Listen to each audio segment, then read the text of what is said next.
going to be on all of the medication I take for an embryo transfer. My clinic, I think, adds in a few uncommon medications to the protocols. So I am going to explain all the medication I take for a transfer. It's not going to be in any particular order. It's just what I grab for. So the first one is endometrium. It is a vaginal insert of progesterone. So you'll take this, you'll start this, like if it's a 5-day embryo, you'll start this 5 days before the transfer.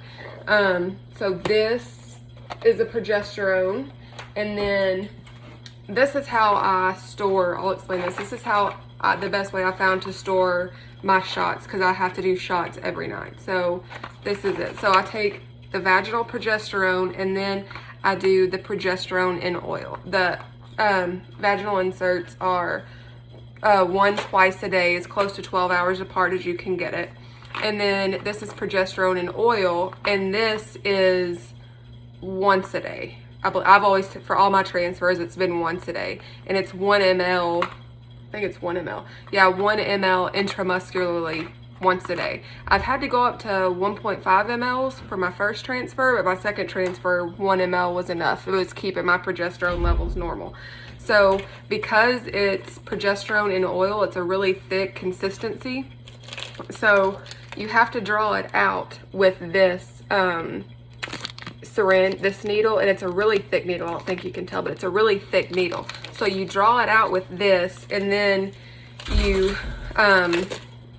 draw it out with this, and then once it's drawn into the syringe, then you take this needle off and put this needle in, and it's a smaller needle, and you inject with this needle. So that's what those needles are for. And so those are the two forms of progesterone I take. And then for my protocol, this is something I took for my second transfer, and then it'll be this third transfer too, is Lovenox injection. So the second transfer, I did 1 injection subcutaneously, so in my stomach, a day. But this one, they're going to, I believe they've mentioned having me do it twice a day. So Lovenox is also my protocol. And then let me see what else. And this is the way I store a lot of my pills. I store as much in here as I can. It's just easier because I know where things are. So I store things in there. And then, let me see. And so I take Prograf. This is like an organ, like an anti-rejection pill. I don't think it's commonly used for embryo transfers, but my clinic uses it. So I have Prograf. And then they also have me taking a baby aspirin. I started this with my second transfer along with the Lovenox, and I did have a positive pregnancy on my second transfer. And so they're doing the same protocol for this third one, even though the second one ended in miscarriage. That's why they're just gonna up the Lovenox. So, but I take baby aspirin and the Lovenox together. And then another thing is called, it's low dose naltrexone, or LDN. And this one I think is specific just for my clinic. I'm not sure what the actual pharmaceutical use is commonly for it, but my clinic has us taking it because it's supposed to help with inflammation within the body. So you're on this for a long time, even to the end of pregnancy. But some OBs don't want it, so they'll have you stop taking it. I don't know how my OB will be about it, but this is low dose naltrexone. I take that every night before bed. And then, of course, prenatal vitamin. I just got the cheap Target Up and Up brand because from my other 4 pregnancies with my kids, every time my first visit with my OB, she always gave me a prescription for a prenatal vitamin, and my insurance always covered it for free. So I just got a cheap prenatal vitamin until I get to my OB. And then the next thing, which is commonly used from clinic to clinic, is prednisone.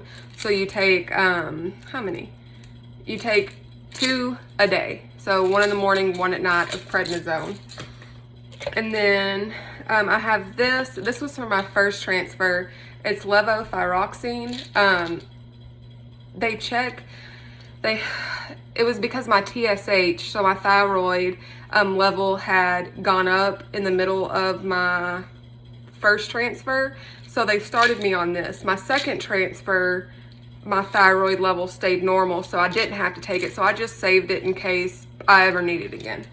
And then, of course, Trileptal, it's my epilepsy medicine or my anti-seizure medicine. I went to my doctor before I started IVF and asked him, my neurologist, and asked him what medicines he thought, if my medication I was already on would be okay for IVF or pregnancy and all that. And he said, yes, it's fine. So I stayed. I've been on this medicine for like 8 years, I think. And it's good, and it's good for pregnancy. But the one thing he told me I did needed to take was folic acid. He upped it. My neurologist said for whatever reason, if you take anti-seizure medicine, you need to take more folic acid. So he has me taking 4 milligrams of folic acid a day. So I take 4 of these a day. And then I already have that. And then I have to take a Z-Pack. So at the very beginning of my cycle, when I go for my baseline appointment, my baseline ultrasound and my baseline blood work, as long as those 2 things look good that afternoon, I'll start some of the other medicines and a Z-Pack. And then, let me see. And this is the one I start that day as well too. It is estradiol. It's just estrogen. So I take these, and I believe it's 1 by mouth twice a day. So I take estrogen. And then one thing, the first transfer I didn't have to take this, but my second transfer I did.